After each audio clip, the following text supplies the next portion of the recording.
5 minutes अपने लिए मैं आप सभी का हार्दिक अभिनंदन है।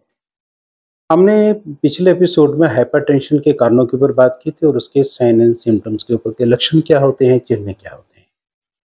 आज हम बात करते हैं हाइपरटेंशन के अगर हम इग्नोर करते चले जाएँ तो उसके दुष्परिणाम क्या-क्या हो सकते हैं। और अगर हम दुष्परिणामों से बचना चाहते हैं या हाइपरटेंशन से बचना चाहते हैं तो क्या करना चाहिए, हो जाए तब क्या करना चाहिए? तो सबसे पहले बात कर लेते हैं कि अगर हम हाइपरटेंशन को इग्नोर करते जाते हैं तो क्या-क्या दिक्कतें खड़ी हो सकती हैं। हमारी ब्लड वेसल्स हार्ड हो सकती हैं, मोटी हो सकती हैं, जिससे heart failure, heart attacks, brain strokes यानी कि संभावनाएँ रहती हैं, किडनी डिजीज़ होने की संभावनाएँ रहती हैं, आई प्रॉब्लम आ सकता है, मेटाबॉलिक सिंड्रोम्स आ सकते हैं और जो हमारी खून की नालियाँ हैं, वो मोटी और सख्त होने के कारण उनके बीच में जो सुराख है, जिसे हम ल्यूमेन बोलते हैं, वो छोटा हो जाता है। अब सख्त होगी तो वो नाड़ियाँ फैल भी नहीं पाती हैं, हमारी खून की नालियाँ और सख्त और मोटी होने के कारण वो टाइट भी हो जाती है।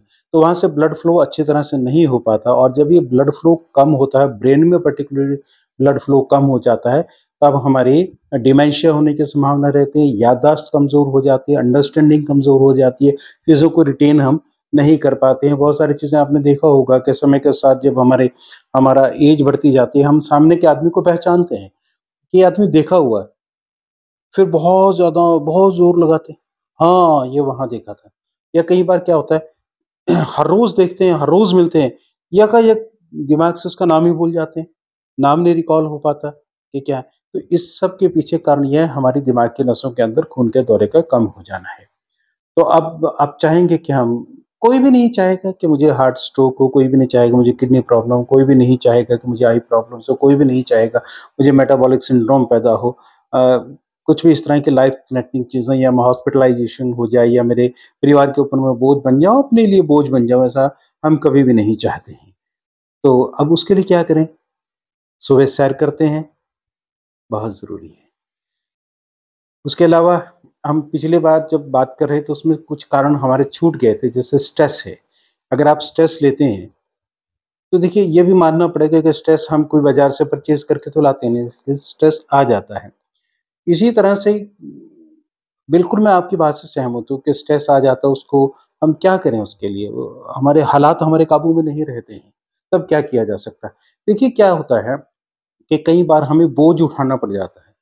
अब बोझ मैं जितनी उम्र का हूँ, जिस हाइट का हूँ, मेरी और मेरे जो दूसरा व्यक्ति है, उसकी दोनों की कैपेसिटी अलग है। जबकि हमारी हाइट अलग है, हमारा वेट एक जैसा है, हमारी एज एक जैसी है, लेकिन उसकी कैपेसिटी कुछ और है, वज़न उठाने की मेरी कैपेसिटी कुछ और है। कारण क्या है? उसके पीछे उसका खान-पान है, उसके पीछे उसकी एक्सरसाइज़ है, उसके पीछे उसके सारे लाइफ़स्टाइल और उसका सारे ईटिंग हैबिट्स उसके पीछे कारण है, जो उसमें और मुझ में वेरिएशन है, क्षमताओं में वेरिएशन है।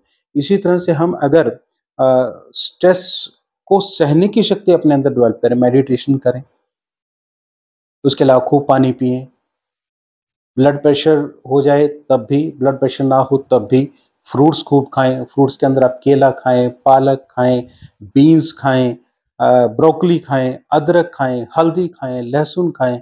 ये बहुत अच्छा ट्रीटमेंट भी है और बचाव के तरीके भी हैं ब्लड प्रेशर से। उसके अलावा आप दही के अंदर खीरा डाल के खा सकते हैं, वो बहुत अच्छा है, बहुत फ़ायदेमंद रहता है। तो इस तरह से देखें आप वज़न को अपने रिड्यूस करें। स्मोकिंग अगर करते हैं तो तुरंत स्मोकिंग को बंद कर दें एकदम, चाहे आपको ब्लड प्रेशर है या नहीं है तुरंत बंद कर दें। अल्कोहल लेते हैं तो अल्कोहल को बंद करते हैं, ब्लड प्रेशर है या नहीं। एक चीज़ कॉफ़ी हम अमूमन ले लेते हैं, अगर आप ब्लड प्रेशर के पेशेंट नहीं हैं तो आप कॉफ़ी ले सकते हैं, 1-2 कप ले सकते हैं, लेकिन अगर आप ब्लड प्रेशर के पेशेंट हैं, तो आप कॉफ़ी को एकदम त्याग दीजिए। उसके बाद आता है लो फैट डाइट। आप ऐसी डाइट लें जिसके अंदर फैट्स बहुत कम हो, पराठा, पूरी, पकौड़ा, समोसा इन चीज़ों को थोड़ा-सा अपने से दूर रखें। उसके अलावा साथ-साथ लो सोडियम डाइट यानी कि कम नमक का खाना लेना। मैं आपको एक छोटी-सी चीज़ बताऊँगा, पैरामीटर अपने घर में देखें, अगर आप ब्लड प्रेशर के पेशेंट नहीं भी हैं, आप चाहते हैं कि आप ब्लड प्रेशर के पेशेंट ना भी हों, उसमें से नमक के एक कारण को दूर रखना चाहते हैं, तो ये अमूमन एक व्यक्ति के लिए हम कहते हैं कि 24 घंटे में 4 साढ़े 4 ग्राम नमक वो खाए। अगर मैं ये मान के चलूँ कि 4 आदमी का परिवार है, साढ़े 4 ग्राम नमक एक व्यक्ति खाता, तो 18 ग्राम, 18 ग्राम नमक डेली हो गया, तो 1 महीने में कितना हो गया 540 ग्राम नमक। क्या हम 1 महीने में हमारा परिवार 540 ग्राम नमक कंज़्यूम करता है, इससे ज़्यादा करता है। ये थोड़ा-सा एनालिसिस की बात है, क्योंकि 4 से साढ़े 4 ग्राम फ्रॉम ऑल सोर्सेज़ हमारे अंदर नमक जाना चाहिए। ऐसा नहीं कि मैंने एक सॉल्ट लिया, ऐसे ही ले लिया, सब्ज़ी में उतना जाना चाहिए। नहीं, सब्ज़ी के अलावा भी जितने भी सॉल्ट्स हैं, लेकिन अगर हम ब्लड प्रेशर के पेशेंट हैं, तो मुझे क्या चाहिए कि मैं 1.5 से 2 ग्राम नमक के अंदर ही संतोष करूँ। अब उसका एक बहुत आसान सा साधन है, हमारे खाने के अंदर तो नमक कम चल जाता है, लेकिन जो हम एडिशनल नमक लेते हैं, पापड़ के रूप में लेते हैं, शिकंजी के रूप में लेते हैं, चटनी के रूप में लेते हैं, कुछ लोग सैलेड के ऊपर नमक डाल के खाते हैं, कुछ फ्रूट के ऊपर भी नमक डाल के खाते हैं, शिकंजी भी बहुत ज़्यादा पीते हैं। इन लोगों को ये एक्स्ट्रा नमक है, इस एक्स्ट्रा नमक को अवॉइड किया जा सकता है।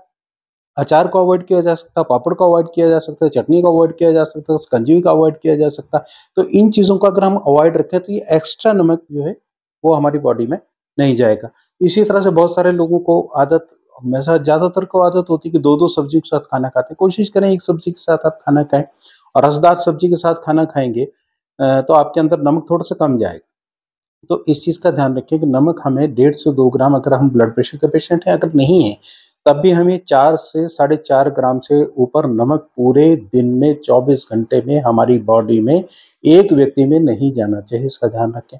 पानी आप खूब पिएँ। अब आती है बात कि क्या हम कोई औषधि भी खा सकते हैं? जी हाँ, पुनर्नवा, अर्जुना और अश्वगंधा, ये 3 चीज़ें ऐसी हैं जिन्हें आप बहुत अच्छी तरह से निरापद रूप से प्रयोग कर सकते हैं। पुनर्नवा डाययूरेटिक का काम करता है, जो ग्लोमेरुलाइज से फिल्ट्रेशन पूरी तरह से प्रॉपर कराता है, अपनी किडनी को ठीक रखता है, ब्लड प्रेशर को इस तरह से सोडियम के लेवल को थोड़ा-सा कम करके ब्लड प्रेशर को डाउन करता है।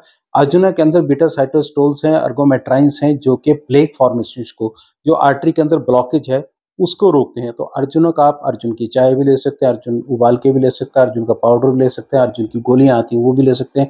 इसी तरह से पुनर्नवा के अर्क आते हैं वो ले सकते हैं। आशा और अरिष्टों से थोड़ा-सा परहेज़ रखेंगे पुनर्नवा के, आप पुनर्नवा का अर्क लीजिए, पुनर्नवा की टैबलेट्स भी आती हैं, पुनर्नवा का चूर्ण भी आता है। इसी तरह से आप अश्वगंधा का चूर्ण ले सकते हैं, अश्वगंधा की टैबलेट भी ले सकते हैं। तो आप इन चीज़ों का प्रयोग करें अगर आप ब्लड प्रेशर के पेशेंट हैं, नहीं भी हैं, अगर आपको हेरिडिटी लगता है कि मेरे फादर को था, या मेरे दादा को था, मेरे नाना को था, मेरे मामा को था, मेरी मदर को था, तो इस तरह से आप बचाव के लिए अर्जुना का प्रयोग आप कर सकते हैं। 3 महीने तक अर्जुना का प्रयोग कीजिए, फिर 3 महीने आप पुनर्नवा का प्रयोग कर लीजिए, फिर 3 महीने आप अश्वगंधा का प्रयोग कर लीजिए।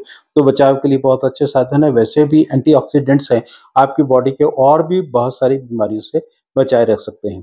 तो उम्मीद है कि आपको थोड़ा-सा शायद लाभ हुआ हो हमारी इस वीडियो से। आप लोग हमारे साथ जुड़े, आप सभी का बहुत-बहुत धन्यवाद। मैं अनुरोध करना चाहूँगा कि आप खुद भी अपने मित्रों से भी, अपने जानकारों से भी हमारे चैनल को सब्सक्राइब कीजिए, और जैसे ही सब्सक्रिप्शन बढ़ती है, मन को थोड़ा-सा संतोष होता है कि शायद मेरा प्रयास कुछ कुछ शायद अच्छा लग रहा हो। हालाँकि मुझे लगता नहीं कि बहुत ज़्यादा अच्छा लग रहा होगा, लेकिन थोड़ा-सा आप लाइक भी करें, कमेंट्स भी करें, और आप सब 5 मिनट्स अपने लिए में जुड़े। आप सभी का बहुत-बहुत धन्यवाद।